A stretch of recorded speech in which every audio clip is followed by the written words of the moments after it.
गौरी की शादी एक बड़े घर के लड़के यानी कि राजेश के साथ होती है। राजेश की 4 बहनें हैं और सभी अपने भाई पर जान छिड़कती है। अरे पापा, ये राजेश के लिए कैसी छोटी सी हीट की लड़की ब्याह लाए हैं आप? हम लोगों का भाई तो राजकुमार है, उसके लिए तो कोई राजकुमारी होनी चाहिए थी। गौरी को ननद की बात बुरी लगती है और वो रोने लगती है। अरे क्यों गला फाड़ रही है? क्या गलत बोल दिया मेरी बेटी ने? एकलौता बेटा है हमारा, समझी? वो तो तेरे ससुर हाँ कराए थे, वरना मैं तो ना करवाती तेरी शादी अपने हीरे जैसे बेटे से। ननदे सास को भरती और सास गौरी से लड़ती। ये क्या है? तुम्हारी बहनें और माँ आए दिन मुझे खरी खोटी सुनाती रहती है। क्यों नहीं बोलते उन लोगों को कुछ? अरे क्या बोलूं?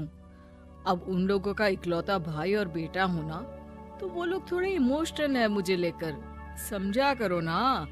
और कौन सा वो लोग रोज आते हैं ससुराल से? माना एक साथ नहीं आती, लेकिन रोज कोई ना कोई तो खड़ा ही रहता है ना। खैर, जैसे तैसे कुछ साल गुजरते हैं। गौरी एक प्यारे से बेटी की माँ बनती है। सुनिए, हर बात पर ससुर जी से पैसा मांगना ठीक नहीं लगता। आप कोई काम क्यों नहीं करते हैं? काम तो मैंने कभी किया ही नहीं गौरी। पापा के पास इतना पैसा है कि मुझे जरूरत ही नहीं पड़ी। लेकिन कहते हैं ना, हर दिन एक सा नहीं होता। गौरी के ससुर की मृत्यु हो जाती है और घर में गरीबी छा जाती है। गौरी ननद को फोन करती है। दीदी, अब जीजा जी को बोलकर इन्हें कहीं नौकरी दिलवा दो ना। घर चलाना मुश्किल हो रहा है। माँ जी की भी तबीयत खराब रहती है। दवाई का खर्चा और मुन्ने की पढ़ाई का खर्चा काफी है। कुछ मदद मिल जाएगी दीदी। देखो गौरी, तुम तो जानती हो मेरे खुद के 3 बच्चे हैं, तो ये मत सोचना कि बात घुमा कर बोलोगी तो मैं कुछ मदद कर दूंगी। अब पति तुम्हारा है, सास तुम्हारी है, तो करना तो तुमको ही है ना। हम भी तो निभा रहे हैं। खैर, बोल दूंगी इनको।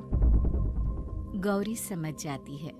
वो दूसरी ननद को फोन करती है, लेकिन वहां से भी उसे कुछ ऐसा ही जवाब मिलता है। अरे भाभी, हमारा भाई कैसे काम करेगा? वो तो राजकुमार है। बस आप जरा माँ का ख्याल रखो, उन्हें कोई तकलीफ मत होने देना। बाकी करते हैं बात आराम से। गौरी के सामने संकट आ जाता है कि वो कैसे अपना परिवार चलाए। ना पति काम करना चाहता है और ना ननदे मदद। फिर एक रोज गौरी की सहेली कहती है, गौरी, मैं ना एक फैक्ट्री में काम करती हूँ, तुम्हारी परेशानी समझ सकती हूँ। क्यों नहीं तुम भी मेरे साथ वहाँ काम करती? अरे लेकिन मुन्ना तो छोटा है ना।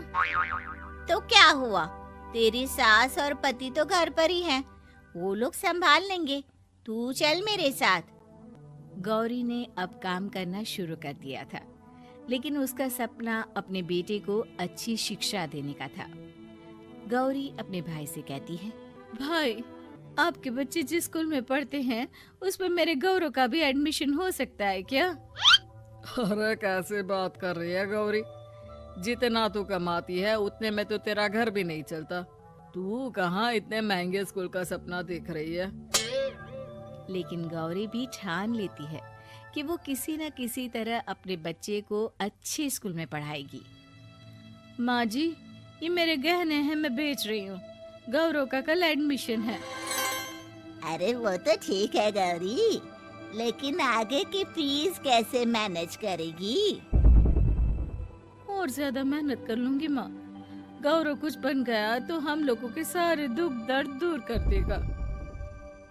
गौरी, हम लोगों ने तुझे गलत समझा, लेकिन तू ही थी जो ये घर लेकर चल रही है, वरना कब की अलग हो जाती। गौरी सास की ओर मुस्कुराकर देखती है। आप भी तो मेरा साथ दे रही हैं ना। अरे कभी खाने में अंडा या मुर्गा भी खिला दिया करो। क्या रोज रोज पत्ता खिलाती रहती हो? अरे शर्म तो आती नहीं, सारा दिन बहू काम करके पैसे लाती है, खुद तो कुछ करता नहीं, ऊपर से मुर्गा खाना है इसको। गौरी अपना घर चलाने के लिए तो पर्याप्त पैसे कमा लेती है, लेकिन बेटे के महंगे स्कूल, कोचिंग और उसकी डिमांड पूरी करने के लिए उसे लोगों से पैसे उधार लेने पड़ते। माँ, मुझे जूडो कराटे की ड्रेस चाहिए। मैं घर के कपड़ों में क्लास नहीं अटेंड करूँगा। और क्या, बिल्कुल, घर की भी कोई ड्रेस होती है क्या? मैं कल ही ला दूंगी। बच्चा, तू बस मन लगाकर पढ़ाई किया कर। उसके जाने के बाद कहाँ से लाएगी पैसे ड्रेस के? माँ, वो पास वाली चाची से कुछ पैसे उधार लूंगी। अरे सभी से तो उधार ले चुकी है तू। कर्जा इतना चढ़ा लिया है कि पूरा जीवन भी कमाएगी तो उतार नहीं पाएगी। अरे माँ जी, गौरव कुछ बन जाए तो मुझे कमाने की क्या जरूरत? फिर तो मैं बस रानी बनकर राज करूंगी। एक दिन गौरव कहता है, माँ, मेरी नौकरी लग गई है, वो भी अच्छे पैसों में। अब हम लोगों के बुरे और दुख के दिन जल्दी खत्म हो जाएंगे। गौरी की खुशी का ठिकाना नहीं होता। वो सास की फोटो के सामने हाथ जोड़ती है कि उसका पति उसे कहता है, देखा गौरी, तेरी तपस्या खत्म हुई।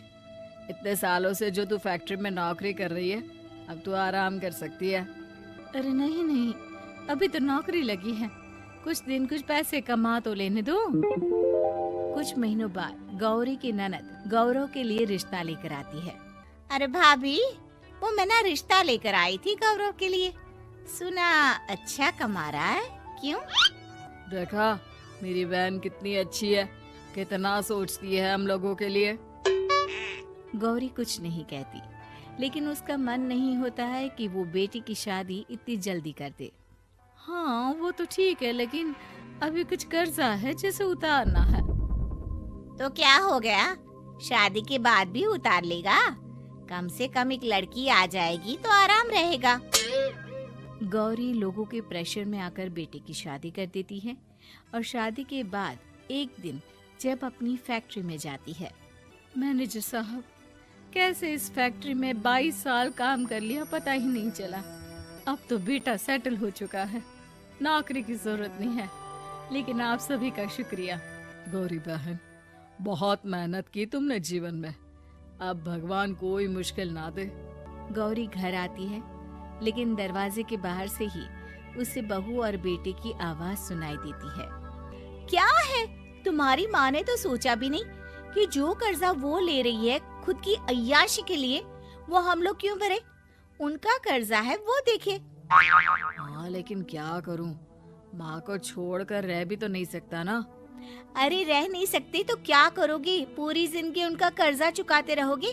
कल को हमारी भी फैमिली बढ़ेगी, कैसे मैनेज करेंगे? मैं नहीं जानती, साफ साफ बोल दो पैसे नहीं है फालतू के। जिसका कर्जा है वही निपटाए। गौरी बेटे बहू की बात सुनकर स्तब्ध रह जाती है और अंदर न आकर वहाँ से सीधे फैक्ट्री जाती है। मैनेजर साहब, मैं सोच रही थी कि इतनी जल्दी नौकरी नहीं छोड़नी चाहिए। जब तक हिम्मत है तो कर लेते हैं।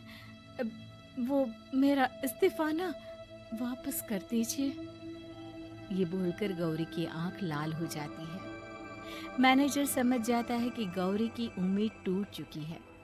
वो उसके हाथ में इस्तीफा रखकर कहता है, कर्जा माँ का है तो माँ ही चुकाएगी। माँ का कर्जा आज तक क्या कोई चुका पाया है?